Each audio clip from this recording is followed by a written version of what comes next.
श्रील प्रभुपाद की जय, गुरु गौरांग की जय। आज हम विषय पढ़ेंगे श्रीरंगम पर आक्रमण। जैसा कि आप सभी जानते हैं, भारत में जो हिंदुओं के मंदिर हैं, उन मंदिरों में बहुत सारा खजाना रहता है। पूर्ववर्ती राजाओं ने भगवान की सेवा के लिए उस खजाने को भगवान को अर्पण करके रखा हुआ होता है। लेकिन जब मुगल आए, उन मुगलों ने जब हिंदुओं के मंदिरों पर आक्रमण किया, उद्देश्य यही था कि उस मंदिर से खजाने को लूटा जाए। तो ये प्रक्रम श्रीरंगनाथ भगवान के मंदिर के साथ भी हुआ। उत्तर भारत में तो बहुत सारे मंदिर हैं, उनको तो लूट कर उनको ध्वस्त कर दिया गया, लेकिन श्रीरंगम मंदिर पर भी आक्रमण हुआ था। श्रीरंगम को हम भू वैकुंठ के नाम से इस भूतल पर जानते हैं। मूल रूप से यह मोती के आभूषणों, हीरे के स्तंभ और स्वर्ण दीवारों से सुसज्जित है, परंतु अब हम अपनी भौतिक नेत्रों से इस स्थल को देख नहीं पाते। हमें केवल सभी जगह पत्थरों और दीवारों से सुसज्जित देख पाते हैं। महान भक्त पराशर भट्ट ने जब श्रीरंगम का मूल रूप देखा, तो उन्होंने अपनी रचना में यह वर्णित किया कि श्रीरंगम में हीरे के स्तंभ हैं, जिन्हें देखकर ऐसा प्रतीत होता है कि वे चंद्र को स्पर्श कर रहे हैं। इसलिए उस समय के राजाओं ने अपनी निजी संपत्ति भगवान रंगनाथ की सेवा में अर्पित की थी, जिसके द्वारा भगवान रंगनाथ अत्यधिक सुसज्जित रहते थे। उन्होंने भगवान रंगनाथ के लिए हीरे मोती के अनेकों आभूषण बनवाए। तो श्रीरंगम को इस पृथ्वी का भू वैकुंठ भी कहा जाता है, और मूल रूप से पूरा श्रीरंगम तीर्थ या धाम मोती के आभूषण, हीरे के स्तंभ और सोने की दीवारों से बना हुआ है। लेकिन अभी वर्तमान स्थिति में ये चीजें हमें नहीं दिखती, क्योंकि हमारे वर्तमान स्थिति के इंद्रियों में बहुत सारा भौतिक विषयों का काम वासना भरा हुआ है। तो हमें केवल उस मंदिर में या उस तीर्थ में पत्थर दिखते हैं, दीवार दिखती है। लेकिन महान भक्त पराशर भट्ट ने जब श्रीरंगम को मूल रूप में देखा था, तो उन्होंने अपनी रचना में यह वर्णन किया है कि श्रीरंगम में हीरे के स्तंभ हैं, हीरे के खंबे हैं और सोने की दीवारें हैं। इस तरह से जब उन्होंने श्रीरंगम को सजा हुआ देखा, तो उन्होंने वर्णन किया है अपने ग्रंथों में। इसलिए पहले के राजा लोग अपनी निजी संपत्ति भगवान रंगनाथ की सेवा में अर्पित कर देते थे, जिसके द्वारा भगवान रंगनाथ की सेवा अच्छे से होती रहे, उनका श्रृंगार सुसज्जित रूप से होता रहे। तो पहले के राजाओं ने भगवान रंगनाथ के लिए बहुत सारे मोती के, हीरे के अनेक आभूषण बनवाए थे। आभूषणों की बौछार। जटा वर्मा सुंदर पांड्या 1251 से 1268 ईस्वी राजा को एक महान विजेता के रूप में जाना जाता था। उन्होंने दक्षिण में कन्याकुमारी से लेकर उत्तर में नेल्लोर और कडप्पा जिलों तक शासन किया था। उन्होंने श्रीलंका पर भी अपना शासन स्थापित किया। ये पांड्या राजा शास्त्रीय द्रविड़ कला और वास्तुकला का एक महान संरक्षक था। उनके द्वारा लड़े गए असंख्य सफल युद्धों से उन्होंने जो धन अर्जित किया था, उसका उपयोग चिदंबरम और श्रीरंगम के मंदिरों को पुनर्स्थापित करने के लिए किया गया था। तो पहले के राजा भी बहुत शास्त्रों को पढ़े हुए होते थे, भगवान की सेवा में बहुत निष्ठावान होते थे।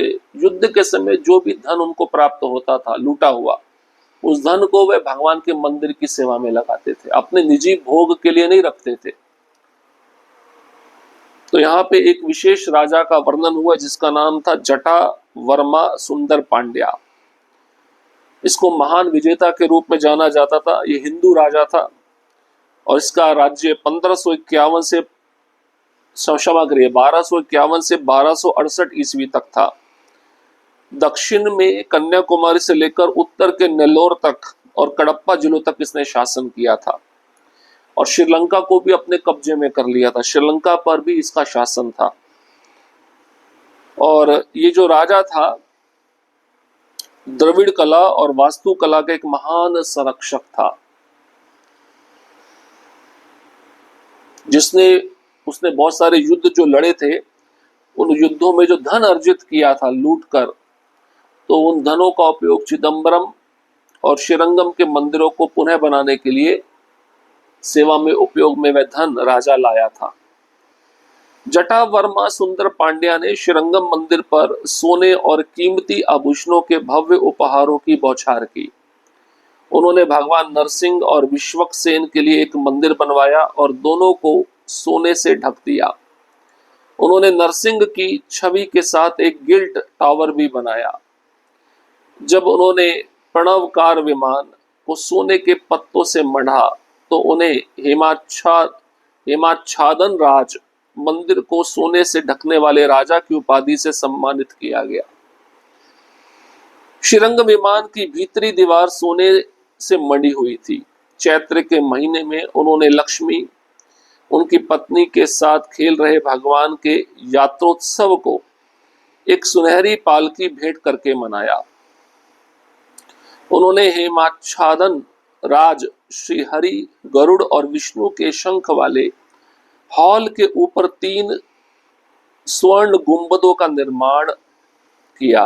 उन्होंने जो अन्य उपहार दिए उनमें कड़व राजाओं से प्राप्त पन्ने की एक माला, गहने का एक मुकुट, शेष और गरुड़ की स्वर्ण प्रतिमाएं, एक मोती की माला, मोतियों की एक छत्र और विभिन्न प्रकार के सुनहरे फल शामिल थे।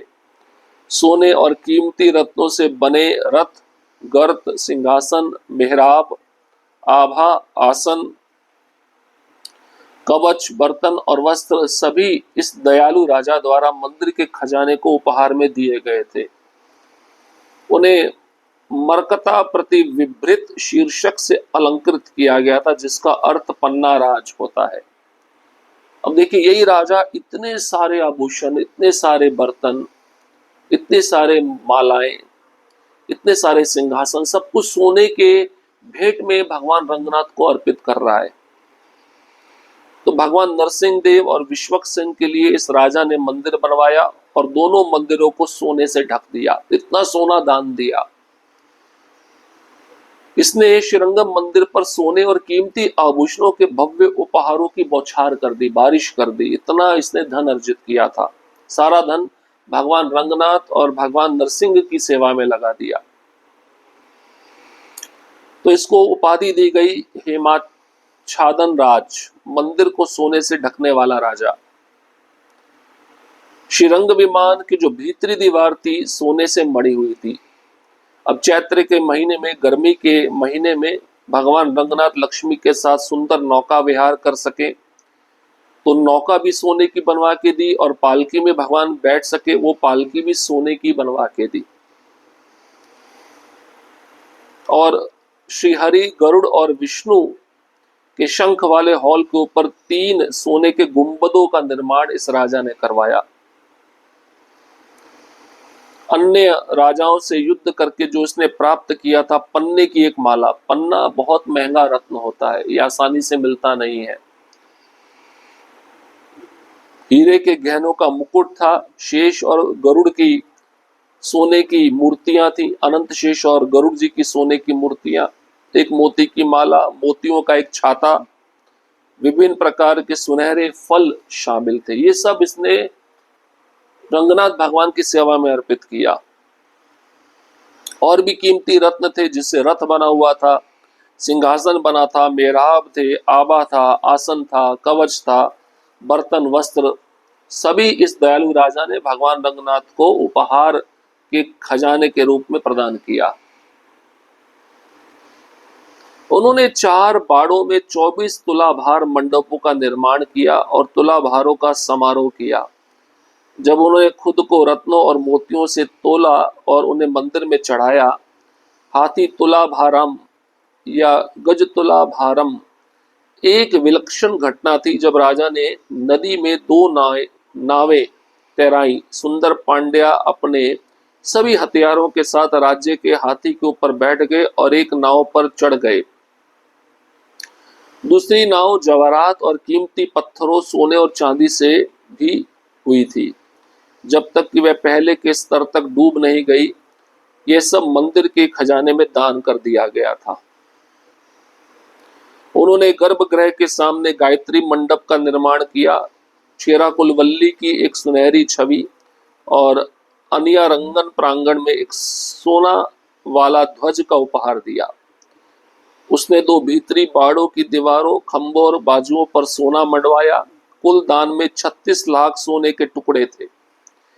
जाट वरम सुंदर पांड्या को आज भी भगवान के लिए विशेष भक्ति के लिए याद किया जाता है।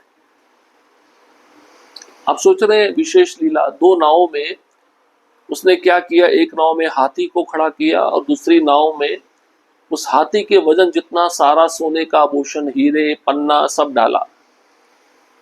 जब तक हीरे जवाहरात वाली नाव हाथी के वजन के जितना नहीं हो गया, दोनों का बैलेंस नहीं हो गया, तब तक वो डालता रहा। तो इतना सब कुछ इस राजा ने भगवान रंगनाथ को प्रदान किया था उपहार के रूप में।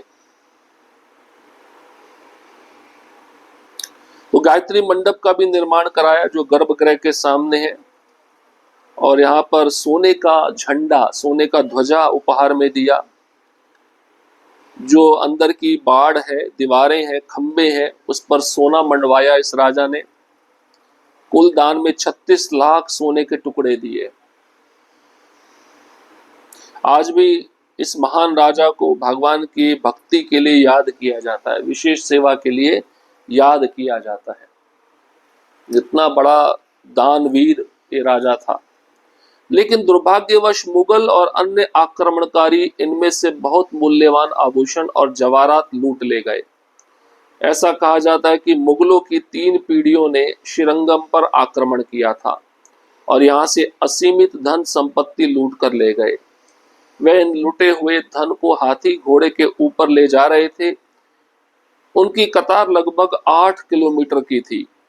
इसके साथ साथ उन्होंने 20,000 घोड़े और 600 हाथियों को भी अपने साथ लेकर चले गए। आप कल्पना कर सकते हैं, इतना धन, इतना सोना, इतना हीरे थे भगवान के रंगनाथ मंदिर में कि जब इन मुगलों ने आक्रमण किया भगवान रंगनाथ के मंदिर पर, जितना भी मूल्यवान आभूषण, जवाहरात था, सब लूट लिया। तो मुगलों की 3 पीढ़ियों ने श्रीरंगम मंदिर को बारंबार आक्रमण करके लूटा और असीमित धन संपत्ति लूटकर वे यहां से लेकर चले गए। जब धन को लूटा तो हाथी घोड़े के ऊपर ले जा रहे थे और हाथी घोड़ों की कतार लगभग 8 किलोमीटर की थी। 8 किलोमीटर तक हाथी घोड़े थे, उन हाथी घोड़ों पर सारा धन लगा हुआ था। आप विश्वास नहीं कर सकते हैं, इतना धन भगवान रंगनाथ के मंदिर में था। और साथ ही साथ भगवान रंगनाथ मंदिर में 20,000 घोड़े थे और 600 हाथी थे। इन सबको भी साथ में ले गए वो। अब कोई घोड़ा भगवान के लिए दान में देगा तो घोड़ा कितना विशेष होगा, हाथी भी कितना विशेष होगा, उसके जो दांत हैं उसके कीमती होते हैं। तो इस प्रकार से इन मुगलों ने बहुत आक्रांता मचाई, तांडव मचाया, मुख्य रूप से हिंदुओं मंदिर को तोड़ने के लिए, वहां से खजाना लूटने के लिए। पूर्ववर्ती दिनों में भगवान रंगनाथ के नेत्रों को एक विशेष हीरे से सजाया जाता था, परंतु अब वह नहीं रहा। तो भगवान की आंखों को हीरे से सजाया जाता था, वो हीरा भी इन्होंने निकाल लिया भगवान की आंख से। एक समय एक मुगल शासक श्रीरंगम मंदिर पर आक्रमण करने वाला था। उसके पहले ही भक्तों ने भगवान रंगनाथ और लक्ष्मी देवी के मंदिर गर्भगृह के सामने दीवारें बना दी ताकि मुगल शासक यह ना जाने की विग्रह कहाँ स्थित है। विग्रह का पता लगाने के लिए मुगलों ने हजारों भक्तों की हत्या की। एक बार की बात है, एक मुगल शासक श्रीरंगम मंदिर पर आक्रमण करने आया तो पहले ही भक्तों ने भगवान रंगनाथ और लक्ष्मी देवी के गर्भगृह में जो विग्रह था उसके आगे दीवार बना दी कि मुगल शासक जान ना सके कि विग्रह कहाँ रखा हुआ है। तो विग्रह का पता लगाने के लिए उन मुगलों ने हजारों भक्तों को जान से मार दिया।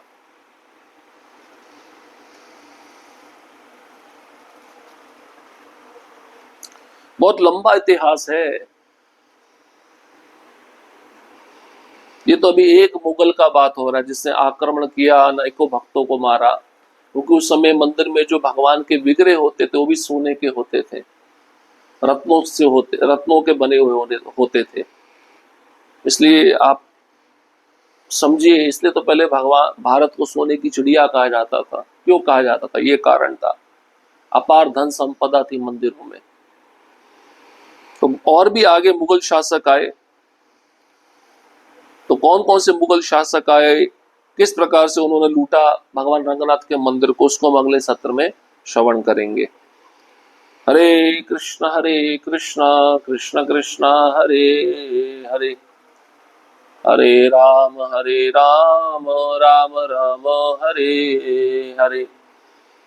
श्रील प्रभुपाद की जय, गुरु गौरांग की जय।